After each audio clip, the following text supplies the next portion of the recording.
Congress party ఆదివాసీ మహిళను గుర్తించి MP ticket ఇచ్చిందని కాంగ్రెస్ పార్టీ ఎంపీ అభ్యర్థి ఆత్రం సుగుణ అన్నారు.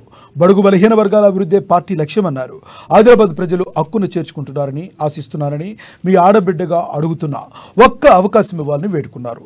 రాహుల్ గాంధీ కుటుంబ త్యాగాల కుటుంబం అన్నారు.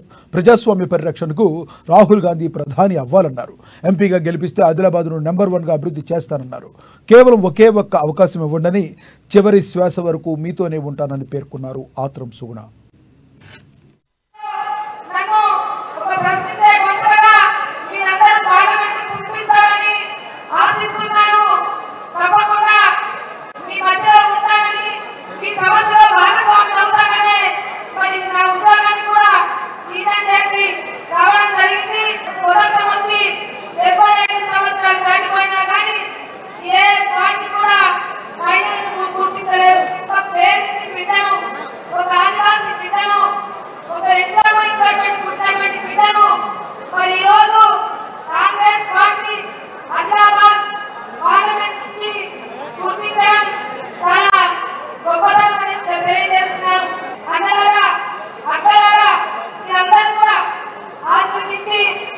చేర్చుకొని నన్ను ఒక ప్రశ్న ముందుగా ఇల్లు పంపిస్తారనేసి ఆశయం